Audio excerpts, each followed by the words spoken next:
especially if Weyman speaks slowly. Yeah, I'll speak very slowly. Yeah, I'm very. I want to say, Gadao, Vene, Solidarity. I hope I pronounced that right. It's supposed to be. I'm sorry, I'm a child of imperialism. I don't speak any other. I'm a monoglot. I should speak more languages, but I'm not very good at European languages. And I'm very glad to be here. I think what's happening now, we are at a very serious moment in the historical development against the fight against racism and fascism. I think what's happening in Denmark is often referred to, what happens in Sweden, Denmark and various other countries is presented as an alternative to fighting racism and fascism. So what happens here and the resistance. And I want to say what Ole said earlier on from the trade union movement is very important. That what has happened is that the fascists who were outside the city, outside the parliament, outside a cordon sanitaire have moved much more into the centre of what's taken place in politics, not just in Denmark, Sweden, but in Britain as well. People that were from the far right were excluded post-war, but they are now part of the debate. And I think we have to understand what we're dealing with and the different ways that they appear. Since the 1930s, in Britain, I have to talk about, I think your enemy is at home. It's easy to talk about internationally, but you have to talk about how you've resisted and what's worked and what hasn't worked. And we have to talk about the problems that we face, because I think by untangling them and doing it as a network internationally, it's very important. In the UK last June, there was a fascist demonstration or kind of supports Tommy Robinson demonstration of 15,000 people. There were plenty of Danish flags in that demonstration. There were Swedish flags. There was an international gathering of different people that came together. And to be honest, our lesson is that we have to work internationally because our enemy is prepared to work internationally, and it's a necessity. We've faced different movements in Stand Up to Racism. At the moment, we face a question of Brexit. 17 million people voted to leave. Some people voted to remain. Our position is leave or remain, keep racism out of the debate that's taken place. And the reason why we have that is because the complexities of part of the reason why people voted to leave, some people voted to leave because they want to bring back the British Empire. But they forgot to tell the rest of the world that doesn't want the British Empire that that's what's needed, yeah? And they think if they stand on a table and shout very loud in English, yeah, the rest of the world will understand and do as they're told, right? Now, that's not going to happen, and I'm not going to worry about defending that position, because that's a position of delusion that's held by some people that are who are British. But some people voted because they wanted to give the establishment a kick, because they feel that they're completely isolated. So it's a very complex situation. So you can't simply, some people said anybody who voted leave is a racist. And what we've said is we don't want to do that, because if there's 17 million organised racists inside Britain, we've got a big problem, right? The truth of it is the hard right fascists are not as big as that. The hard right are actually a minority, and we've worked very hard to keep them a minority. And that's what that's what we've tried to do. We've tried to stop the growth of a far right movement. Now, the legitimisation of racism actually has come from the top. There was the Prime Minister called Theresa May. She sent vans into multiracial cities saying, go home. Now, most of us were at work, so the idea we would go home, we're back to Walthamstow. The go home vans were a little dog whistle, really, to racist arguments, which legitimised harder far right groups.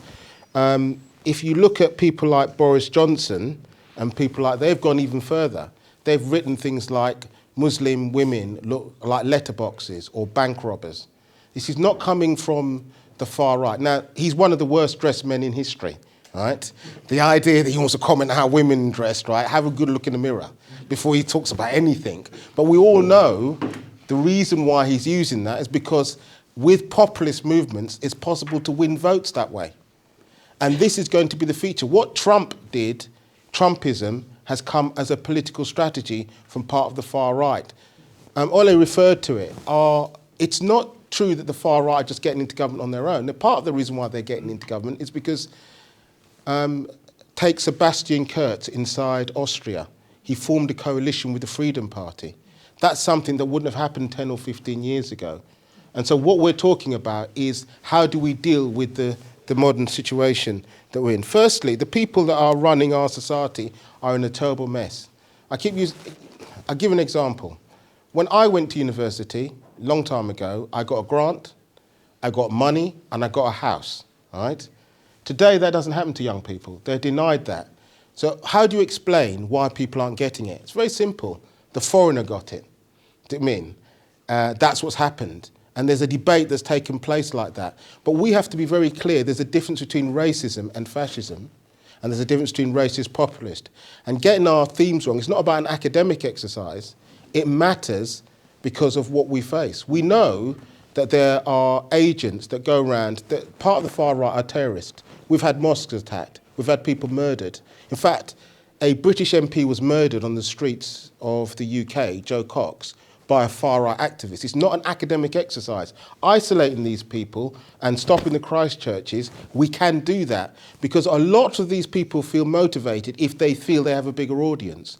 So one of the things we have to do is to make sure that they feel isolated. It matters that the streets don't belong to them, but it also matters that we bring the mass of the movement out.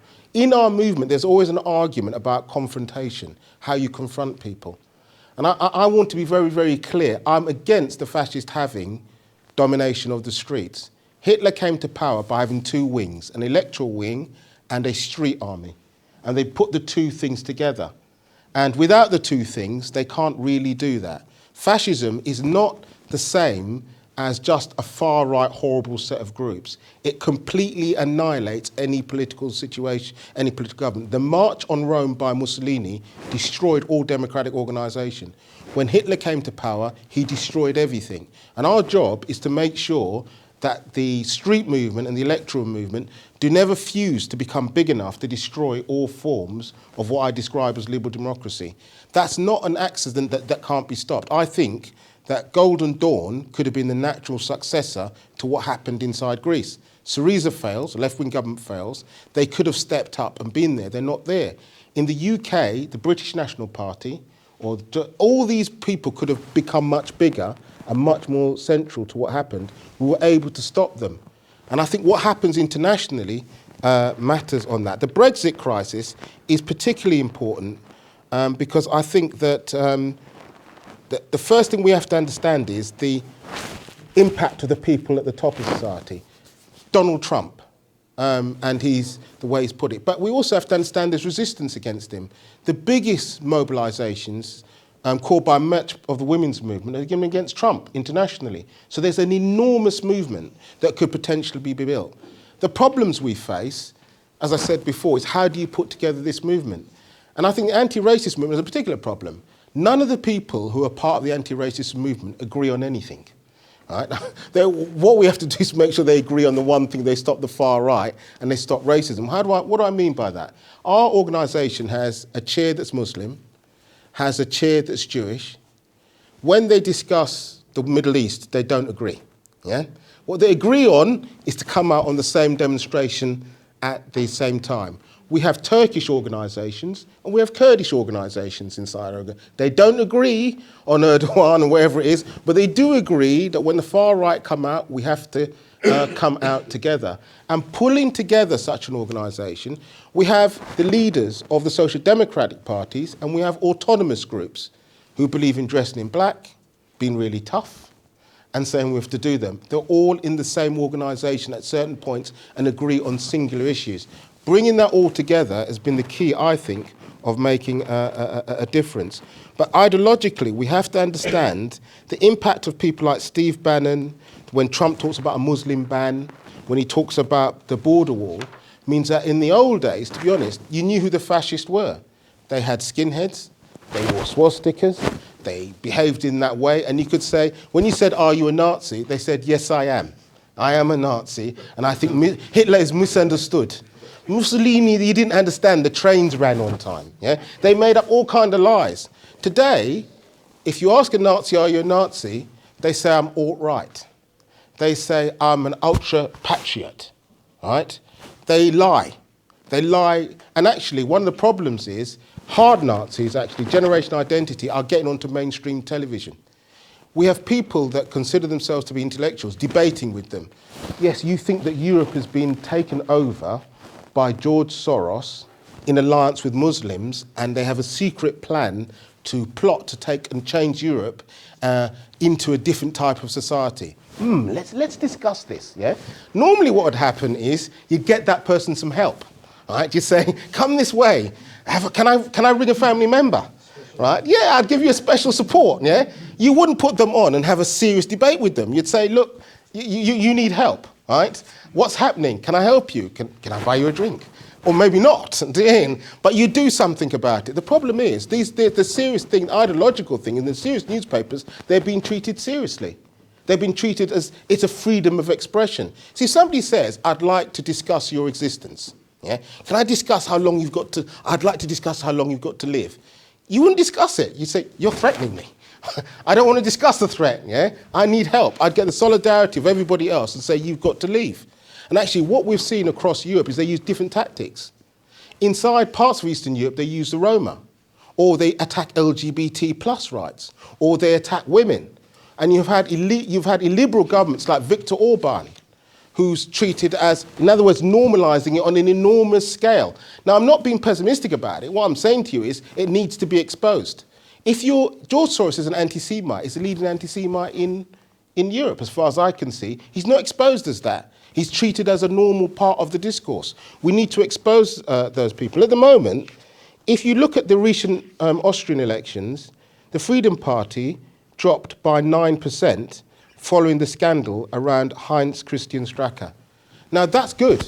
Every time I see a Nazi crying on TV, I'm very happy, right? Cry more, right? Lose everything, good. But the one thing I'd like to say, most parties, if they presented themselves as patriotic parties and they had a deal with another country in order to sell their country for money, what would happen to that party? That party technically should disappear if it's based on that. Their vote went down, not disappearing. And what we have to understand, why are they being kept afloat, is because the level of Islamophobia, the level of racism, and the level of state racism. Some people say it doesn't matter the difference between state racism, racist populist organisations. And what do I define as a racist populist organisation? I mean, like, part of the Brexit, somebody like Nigel Farage is a racist populist, right? The former UKIP, there's an organisation called UKIP. UKIP used to be, I just want to stand in elections and I don't like foreigners. Right? That's what they stood for. They're not the same as the Nazis. I don't like foreigners and I'd like to kill you. Right? People say they're the same. Just call everything fascist, yeah? Trump's a fascist. Everything's a fascist. You can't do that. If somebody says you've got a cold or you've got cancer and the doctor came to you and said, what have I got, a cold or cancer? They're all the same. It doesn't really matter. I'll give you treatment. Here, take some more vitamin C. That's not good enough, yeah? You have to know your enemy. By knowing your enemy, it arms you and it shows you how to get the alliances together. And what we've had is there's another element to the far right, is the street armies, the Pegidas, the people that take to the streets and try... In Britain, there was something called the Democratic Football Lads Alliance. Now, I'll give you a little bit of warning. Anytime you hear the word freedom, or democratic, or anything like that, or rights, or anything like that, alarm bells should start ringing in your head, right? The fact you have to describe yourself as what you're not, yeah, tells you that they're not what they are. The Democratic Freedom came out of something called the English Defence League, which was a football hooligan group. And we shouldn't underestimate the size of this, because they can actually, culture plays a big part of it. They go into football matches, mass movements, they try and have an impact. It's possible to break these things up. It's possible. We leafleted the football grounds. We had people playing music in between. It's not true that only the hard stuff works, confronting. You also have to win hearts and minds. We got people that were very popular going in and saying, I don't like the Democratic Football Lads. They're not part of my team. Doesn't sound like much. We welcome Muslims to come and play. Why can't we worship, when Eid is taking place, we link the clubs to mosques to say the nearest mosque. You do things culturally as well. There was big resistance against this from some of the top clubs. They said, why are we this is politics, they said. while all of them belong to the Tory party and various other things. That's politics, that's football. We had to make sure that we challenge. It's not always the hard thing. Also, in terms of confrontation, by the way, there's an organisation called the British National Party, and it had a red, white, and they were linked to the Front National in France. They had a red, white and blue festival. And when they had this festival, we needed to break up the festival. If the festival took place, 2,000 ordinary people went to it, and then they would be able to get another 4,000, then they get 8,000, they grow. So we went to the where the camp was, and we blocked the roads. We didn't fight, we just sat down in the middle of the road and said, this is wrong. All the cars backed up for miles, the camp didn't take place. Inside, what the people said, they were going to smash up a mosque inside Walthamstow, right? And the Nazis were going to march. We had a demonstration. We sat down in the road where they're supposed to go. All the people, different groups of people sat down. The trade unions sat down. It wasn't necessary. The police came to us and said the fascists would like to march to the mosque. They would like to march there, and would you facilitate that, Mr. Bennett? No, we think they're going to attack people. Tell them to go somewhere else, yeah? They said, we insist on it. Then the police went to them and said, there's too many people in your way, you can't get there. Right? So then they went round the back way, and then all these children threw sweets at them. What are you doing round our area? Because they're all mixed, they all come together. So then the huge fascist was suddenly confronted by children shouting and screaming at them. That's the picture that got taken, yeah? Then they couldn't get out of where they were because there's too many people. So one of the biggest fascists wet himself, yeah? Another picture was taken, right? That's what went out about the demonstration. Then when you looked on the social media, all the Nazis were complaining, we're supposed to be the master race. We didn't feel very masterly, right? You had different tactics play off in different ways. And you have to, depending on what you're faced with, you have to do it. Some people stand in elections, you have to leaflet outside the schools. You have to wear badges. You have to use different tactics according to what you're faced with. I'm not saying that's easy and that works everywhere. The hardest thing is to get unity. The hardest thing is to get unity. And what I mean by be patient about unity. Be patient about the fact that people don't feel like they necessarily will work together. And I'll give you an example about this. We had a big argument about religion in our group because a lot of people are atheists. They don't believe in God. But we had to bring atheists and people that do believe in God together to oppose the fascist. And we had to explain why. People said to me, I'm a strident non-believer, it restricts my rights. And we said, you can have your rights not to believe in God, and they have the rights to believe in God. And the two movements have to come together because, after all, we believe in all those rights. The leadership of the movement has to put together the people they can convince to do that. I think that the way that Kiev is a very good example for us. Golden Dawn, you know, it was getting up to 26% of the vote. They were outside. I mean, the devastation of the Greek economy shows they should win. You know that people say if there's an economic crisis, the left don't always win, then the far right will automatically get in. They haven't got in. Their organisation has been broken up. But how was that done? I mean, I think that it was done. I think we have to learn the lessons of Pavlos Fias was murdered by the fascist. It was made a criminal organisation. These organisations, in order to hold together their cadre, have to carry out violent acts. And when they carry out violent acts, it's very important we label them. I mean, I know the sister from, Breivik will talk about this, but they're always lone wolves, aren't they? They're always somebody suffering from mental illness as an individual. They're not connected to anything. The Christchurch person, we have to make the connections and make them explicit and have solidarity with the communities that are attacked. But I'll stick to my points about the four different groups: the hard Nazis, the Euro-fascist, the people that hide who they are but want to get into power, but the basis of their organisation is based on that. The groups that come out onto the streets, the street armies. And all these things can interplay between each other. And finally, state racism. I think if we understand how all of these things work together, we can talk about them. But one of the biggest glues is the question of Islamophobia. And I want to say this is very important. I think Islamophobia is an older form. Islamophobia is a newer form of racism. But the higher Islamophobia has grown, the more it's opened up the door to the older racisms, I think. And then they interplay back onto what's happening. I want to say that the method that we used to push back the fascists in last year the street armies were really confident. They were going everywhere. For the first demonstration we called, it's not true, even though everybody reviled them, 400 people turned up. It wasn't true that everybody turned up. In fact, we were a minority, and anybody on that demonstration, I just wanted to go home. Do you know what I mean? I was on the demonstration, there's 15,000 people in front of you, and they all seem to know my name. I said, it's time to go home. How do I get out of here? I remember, people say, I oppose the police. I said to the police, stay where you are.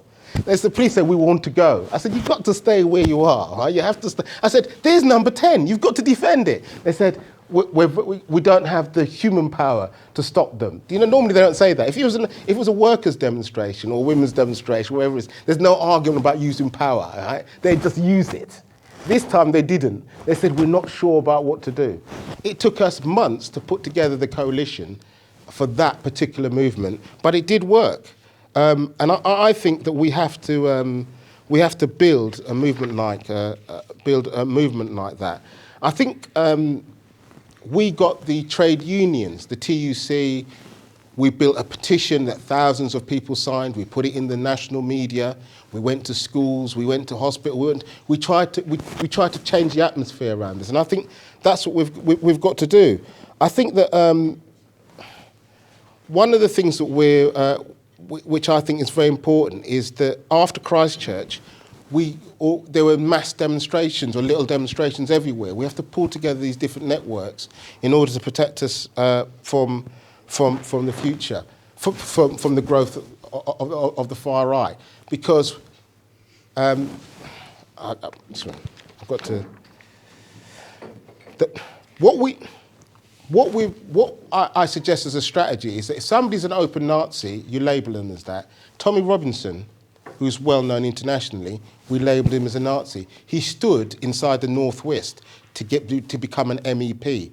It's not true that he couldn't become an MEP. There's a man called Nick Griffin who represented that seat, and if all the people that voted for the BNP voted for Tommy Robinson, he would have been the MEP. In fact, he got 2%, right? We called him 2% Tommy. And he went out the back door instead of coming out the front door because he was outvoted and broken because of that strategy pulled together all different elements of society. What's important is they also involve the people at the top and the people at the bottom, involved everybody together in order to do that. And I think that's important that was being. What's also happened was that we found, UKIP moved from being racist populist to being much harder far right. These organisations don't always stay the same. They morph. And actually, when you talk about their so-called radical right, whatever it is, sometimes they have all the same elements of it. Look at the AFD inside Germany. When the AFD won its first seat, the leader of the AFD felt she wasn't safe enough to sit in the same room as half the rest of the Nazis that were in there, who weren't Nazis. In other words, it had two wings in the same party. It had racist populist and it had hard Nazis. And I think we're going to experience much more of this as the movement. And the organisations like UKIP started supporting Tommy Robinson and making much more Nazi sounds. So UKIP moved away from just being where racist populists and we support Nigel Farage into being a much harder organisation and going out onto the streets. So we should expect some more of this. So I want to argue that I think that we have to be confident that the history won't repeat itself. There's nothing inevitable about a far right or fascist takeover, providing we organise special organisations to stop that. Those are united fronts. Those are different political organisations and cultural organisations that come together. Now, I recognise how hard that is. You called a demonstration, you said, and a small number of people turned up. But what you have to understand is, if you put the right ingredients together, you get a good cake. You want a bigger cake, but you have to put the right ingredients together. But you have to start by doing that. And that's what you did. Stand Up to Racism is not the national body with just the people at the top. It matters what each individual group does, build on the ground. And actually some of our battles have taken a place in Wales, in places where there are small cities, where there isn't lots of people, where people have had to come together to put them together. And I think that's what we can do. But I also think we have to dream big. When we did the UN Anti-Racism Day and we brought 60 countries together, it matters, and I'll tell you why I think it matters right now. I think it matters because there are so many racist populists in power out in government. You cannot have Bolsonaro, you cannot have Salvini, you cannot have the growth of the National Rally, you cannot have the growth of all these far-right groups internationally. You cannot have rallies like what took place in Milan and not have a situation where you say, challenge their main arguments. Refugees are welcome. There shouldn't be a fortress Europe. The reason why economies are going down is not because the arrival of refugees on the country. Steel plants are not closing because a refugee was spotted arriving in a boat somewhere. Whatever that's who shut the plant, yeah? That's not who shut. Car production is not falling because there's been, they say immigration has closed the plant. So why did plants expand in a period of higher immigration and decline later on? Oh, I don't know the explanation, but a foreigner must be behind that as well, right? We have to put forward systematic, careful arguments that explain what is causing the crisis and win people to it. Firstly, the other thing is we also have to be part of those campaigns that make people feel like the people that are seeking asylum are the same as you and me, or we're brothers and sisters. We have to win that. It's not true that that isn't one. Most people who live with people say, I'm worried about somebody from 5,000 miles away coming and taking my job. But when you say, oh, it's the person who lives there, who's been, they say, no, I know that person's a good person, they should stay, right? I'm not talking about that, so they should stay, that's bad, I've met them. The kids play with my kids, yeah, they're fine. We have to build around that at the same time, is to build a welcome atmosphere, which we saw happen with welcome refugees. I think that we live in very dangerous times. I do agree with that. I think our environment's in danger, I think there's economic crisis, I think we have the growth of the far right, but we shouldn't forget one thing. The majority of people actually agree with us. We are not the minority on this question. The fascist and the far right are a minority. And how do we know that? Because every time they get up and speak, even Trump has to get up and say, I'm not a racist. If racism was majority view, he'd get up and say, I'm a racist and I'm proud of it, yeah? He'd say, well, they didn't know. He doesn't. He says, I'm not a racist, but I say racist things and I do racist things, yeah? You are racist, yeah? That's the first thing we have to do. If someone's a Nazi and they do Nazi things, you say, you're a Nazi. We have to name those people out. But we have to remember that we're the majority, and organising the majority and giving them a voice and giving them directions can stop history repeating itself. Never again is not an empty phrase or what we chuck out. It's got to be something that's real and dynamic. And I'm very proud to be here because everywhere I go, there are organisers like you organising. And if we network together and we bring that majority of mood together into a single kind of network around it in which we are the majority, we change what happens. It matters what happens. They have to refer to our counter mobilisations. We have a voice and we can win that deeper and much more successfully, providing we coordinate and understand and never underestimate our enemy and understand our own power. And I'll stop there.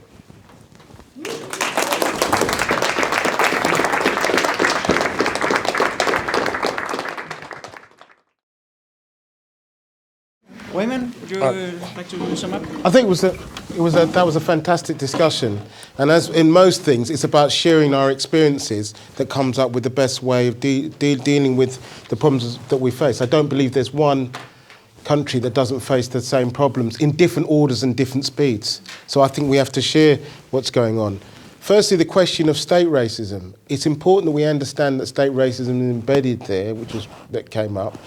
And it goes up and down. And also, it's very important to arm people with the question of what happens when a social democrat goes in. To be honest, sometimes in Britain, there's conservatives, and they've always used racism. They've always played certain points, played up that part.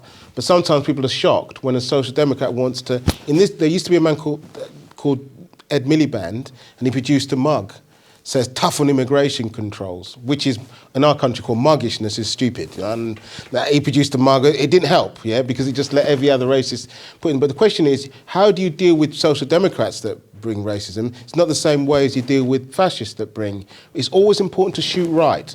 it's always important to say, look, these far-right people are benefiting from what you're doing and actually putting that into practice. That's much harder because you're more angry with somebody who calls your friend and then they go and do the wrong thing. It's very important that we make sure that people understand that. Doesn't mean justifying it, it means understanding it, because when you go to build a united front, often you still have to work with people who you disagree with. The same people that supported the racist mug signed our petition this week about EU citizens. We've got something like 500,000 people sign a thing about EU citizens because they haven't been given any rights. So we've signed in the petition with some of the people who even supported border controls and stuff like that. In fact, people have different... So you have to work with people. That doesn't mean I want to give concession to racism. I mean, you have to work with people that hold those ideas, at the same time build a group of people that oppose those ideas. That's not easy, but that's the only way to do it. You have to build every refugee campaign, everything you can. Obviously, I'm sure you do, but what we've chosen is you choose certain things at certain times to make sure that it's constantly on the agenda. A question was asked about the activist. That EU citizenship isn't done from above. Of course, all the MPs sign it, the trade unions sign it, musicians sign it. I signed it. And you signed it, yeah? Everybody signs it. But we also took it to people's workplaces. Their little groups put up we support EU citizens. Things were done on the ground that networked things. The badges that were taking place, the leaflets that took place. All these things. For us, sometimes people say we use Facebook. We do use Facebook. But we also have meetings where people meet face to face, where groups meet face to face. There was a meeting there was a meeting in Enfield of 200 people who came together, organised by activists, because by getting the activists together and giving people a sense that they can lead, makes the organisation stronger. People asked about the psychologist. We had social workers build a network against racism, and they brought together, and it builds the movement deeper, because the activities matter. So why is that important? Because when there was 2 racist attacks that took place in a mosque, it wasn't reported in the national media. A pregnant woman was attacked by somebody and she lost a baby. She was kicked. Well, they didn't report it, right? It became reported because we made sure it was reported, because a network of people support it. We highlighted every racist attack that took place and said and people were outraged about it, and made sure there was a network about the outrage. I think it's very important that all the networks come together, SOS Racism, and different groups come together. At different times we've faced different things. I'll tell you why it's important. I think particularly in France, where the birthplace of SOS Racism, the actual growth of the Front National or the National Rally is a problem.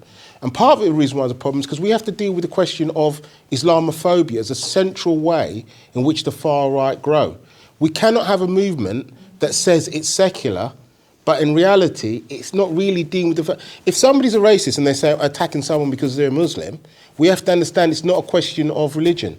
It's a question of racist organising on that. I say that, it's easier said than done in that sense, because we have to be quite sophisticated. We bring together people. There was a prayer meeting in the middle of a demonstration. We said people want to do their prayers, they can do their prayers, yeah? And so and therefore you have to combine the different elements. Actually, to be honest, when we had an attack in East London, the group, the fascists, said they had a pride march onto the mosque. Do you understand? They said, we're marching for pride and would like to march on the mosque. But they're Nazis, they murder. The same people went around, beat up the LGBT community, but they decided this time we're going to march for pride on the mosque. We brought a trans woman into the mosque to speak, and she spoke inside the mosque.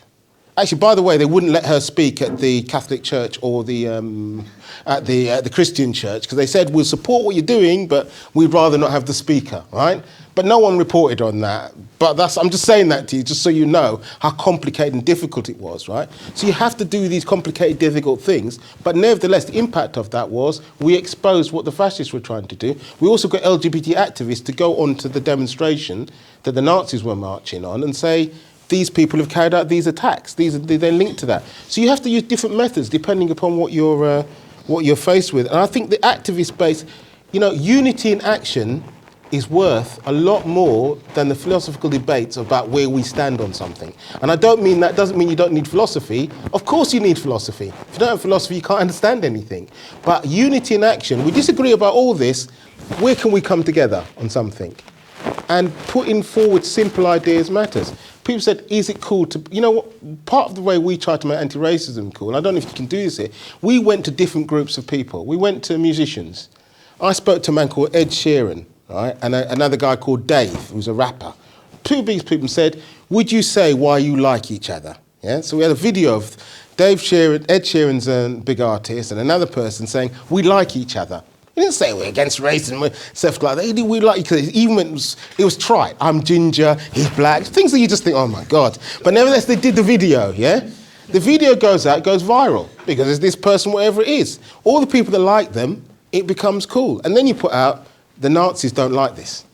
They don't like this. This is a bad day for you. Look what we got. All the people all these young people like each other, who you don't want to like each other. You're boring, yeah? You can't dance. You can't do You use anything you can to give that kind of stuff. Because actually, tell you the truth, you go to those people and listen to what they listen to. They listen to actual world music. And you say, why do you listen to that? Oh, I like that. You put it out. Can I have a line from that? Can I have a picture? Can I put it up on social media? You use anything you've got to make sure. And by the way, they are cool. And by therefore, I'm cool. That's how you do it, yeah? You use the things in terms to make sure the thing is exciting. And actually, by and large, you can do that. I also think we have to do manifestations in support of each other. If there's an attack in a country or an attack takes place, we have to go to the other embassy and support the people that are taking place. When the Polish women were attacked by the fascists, because of whatever it is, we went to the Polish embassy and I think we have to do more of that in terms, they were arrested. I think Amnesty took up the case and eventually they were freed, yeah? I think we have to do a lot more of those kind of activities and give each other solidarity of the anti-racism. It doesn't mean to be huge, but it needs to be there. That's what I think is going to be, also, I got our house, you know when the English Defence League, they said, we're going to Denmark, we're welcome in Denmark. And when their beautiful anti-racist demonstration we took the pictures, got all the pictures back, yeah, and said, look what happened there. They don't want you. That English export didn't work, yeah? It's Danish, right? Yeah, Danish. We put that. It matters. It really mattered because when Tommy Robinson came back, he had to say he had a bad day. And we made sure before he arrived, he was told that he had a bad day. So the more we can have international action around things that matters. The other thing is, it doesn't matter if your organisation isn't huge, you have to have an organisation. It doesn't matter if you're not paid by people, you have to have an organisation. Because at some point, people will turn to you. Even, I'm not suggesting there isn't SOS racism, there isn't whatever. I'm talking about our organisation has people in it who I've got anti-racist organisations, but there's one coordination. The fight is for a coordinated organisation where people come together. We don't always agree on what the priorities are, but what we agree on is the 3 priorities we're going to have, and then we go and do it. Other people might go and do other things, but it's worth having that because each time you do that, you build up a level of activists and also you build up recognition. The fascists and the racists say we hate stand up to racism and we cheer. They say every time we go somewhere there's this banner, stand up to racism, everywhere we go, everywhere, whatever it is. So you choose whatever that name is and you just popularise it. Do you know what I mean? You probably know this already, but it does matter coming together no matter how small you are. I also agree on looking on the bright side as well as I look on the dark side, yeah? There's a bright side and the dark side, yeah?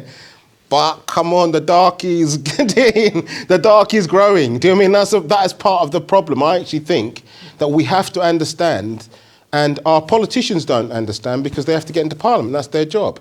But our single job is to build a united front that thwarts the ability of someone to build an organisation like Hitler. And the two-pronged thing matters. We have to make sure they come. You know, people said about they cannot come on the streets. If they dominate the streets and they build a street army, then they can take power. Marine Le Pen, I think, is one of the biggest dangers to what's taking place now. But I tell you what she hasn't got. She hasn't got a street army. She hasn't got the ability to do that.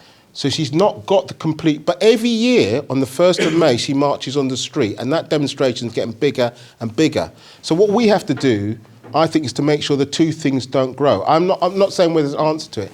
As an invitation, and I'll end this up with an invitation, we've got a conference in London on the 19th of October, which I'd like to invite people to or join on Skype or whatever it is.